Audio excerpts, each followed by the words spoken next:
Welcome to spectrum IS academy. This is Baira Sivapoturaju. ఇటీవల మనకి రెండు రాష్ట్రాల్లో అటు టీఎస్పీఎస్సి ఇటు ఏపీపీఎస్సి, టీఎస్పీఎస్సిలో గ్రూప్ 1, గ్రూప్ 2, గ్రూప్ 3 ఫలితాలు, ఏపీపీఎస్సిలో గ్రూప్ 2 మెయిన్స్ ఫలితాలు వెల్లడి చేయటం జరిగింది.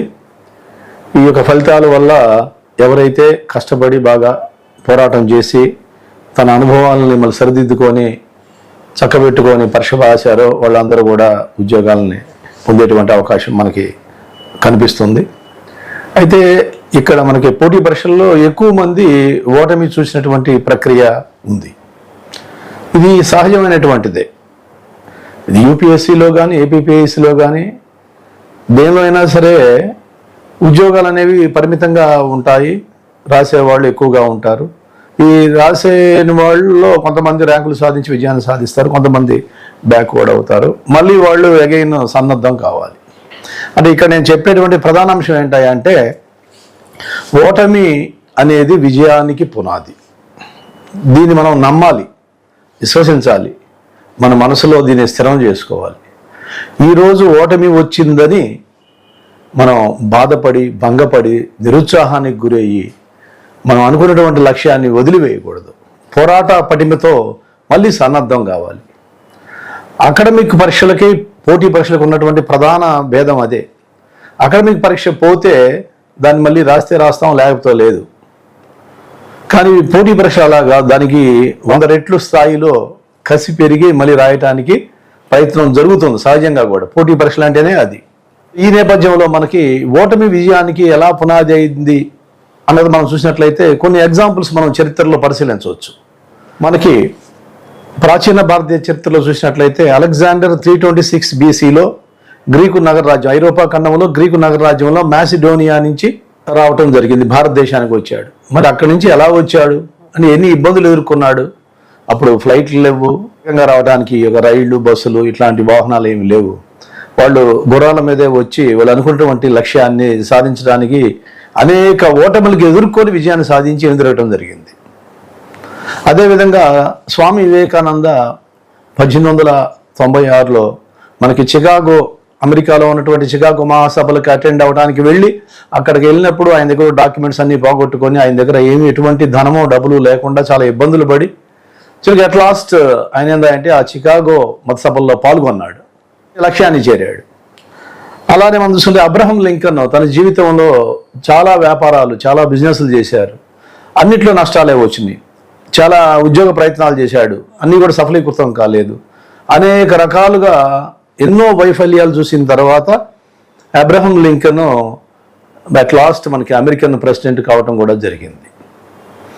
ఇవన్నీ కూడా ఓటమిల తర్వాత వచ్చినటువంటివి ఇవన్నీ కూడా. అదేవిధంగా మనం చూసుకున్నట్లయితే థామస్ ఆల్వా ఎడిసన్, ఈ యొక్క ఎగ్జాంపుల్ మనం చాలామంది మనకి చాలా పుస్తకాల్లో రాశారు, చెబుతూ ఉంటారు.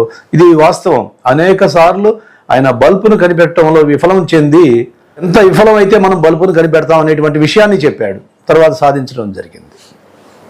అలాగే మనకి మోడర్న్గా చూసుకుంటే కేఎఫ్సి అధినేత 60 years పాటు దాదాపుగా కూడా అన్ని వైఫల్యాలను చూసి అట్ లాస్ట్ ఆయన వచ్చేసి ఈ యొక్క అంతర్జాతీయ పరంగా తన యొక్క సంస్థని వ్యాప్తి చేసి వాళ్ళ అద్భుతంగా కేఎఫ్సి లేనటువంటి సెంటర్ లేదు, కేఎఫ్సి లేనటువంటి నగరాలు లేవు మనం చూస్తున్నాం.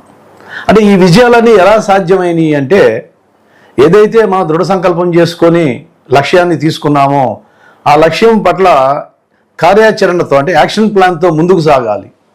ఇబ్బందులు వస్తాయి, పగలు రాత్రి, కష్టము సుఖము, ఇవన్నీ మనకి నిరంతరం వచ్చేటువంటివి. అంటే సీజన్స్ చూసుకుంటే మనకి సమ్మర్ తర్వాత మళ్ళీ రెయినీ సీజన్ వస్తుంది, తర్వాత వింటర్ వస్తుంది.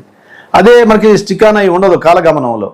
కాబట్టి మళ్ళీ సన్నద్ధం కావాలి, మళ్ళీ రెట్టింపు ఉత్సాహంతో సన్నద్ధం అయ్యి మన దగ్గర ఉన్నటువంటి సోర్సెస్ మొత్తాన్ని, బుక్స్ మొత్తాన్ని దగ్గర పెట్టుకొని మళ్ళీ ప్లాన్ చేసుకొని ఎక్కడ వైఫల్యాలు వచ్చినాయి, వైఫల్యం చెందడానికి కారణం ఏంటి, సక్సెస్ అయిన వాళ్ళు ఎలా సక్సెస్ అయ్యారు, వాళ్ళ సక్సెస్ స్టోరీస్ మనం చదవాలి. ఇప్పుడు తెలంగాణలో చాలామంది గ్రూప్ 1 సాధించిన వాళ్ళు వారి యొక్క వివరాలన్నీ కూడా ఇస్తూ ఉన్నారు.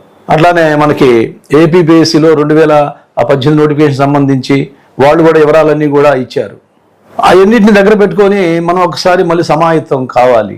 ఓటమి వచ్చిందని చెప్పేసి అక్కడే ఆగిపోమాకండి. నిజమైన విజయానికి ఓటమే కారణం. ఇవాళ ఉన్నటువంటి IAS, IPS, IRS, group 1, group 2 ఇతర ఉద్యోగులు అందరూ కూడా ఏంటంటే అనేక వైఫల్యాలు చూసి వాటిని తట్టుకొని నిలబడి విజయాన్ని సాధించిన వాళ్లే. కాబట్టి నేను ఇచ్చేటువంటి ఈ యొక్క సందేశం ఏంటంటే మళ్ళీ రాబోయేటువంటి కొత్త notifications Telangana state public service commission group 1, group 2 ఇవ్వబోతుంది. అదేవిధంగా వచ్చేసి మనకి ఆంధ్రప్రదేశ్లో కూడా గ్రూప్ 1, గ్రూప్ 2 నోటిఫికేషన్, సచివాలయాల నోటిఫికేషన్ రాబోతుంది. సో మళ్ళీ ఇవన్నీ వస్తున్నాయి కాబట్టి యూపీఎస్సీ అనేది ఎవ్రీ ఇయర్ ఉంటుంది కాబట్టి ఇవన్నీ ఉన్నాయి కాబట్టి మన ముందు ఈ ఓటమిని మీరు ఓటమిగా చూడమాకండి. అది ఇట్స్ ఏ ఫౌండేషన్, పునాది స్ట్రాంగ్గా ఉంటేనే మనం ఎటువంటి అందమైనటువంటి ఇల్లునైనా నిర్మించగలుగుతాం. పునాది స్టాండర్డ్గా లేకపోతే మనం ఏమీ నిర్మించలేము. సో కాబట్టి ఓటమి అనేది బేస్గా తీసుకొని మళ్ళీ ప్రక్రియ ప్రారంభించండి, విజయం మీకు తథ్యమవుతుంది. Thank you very much.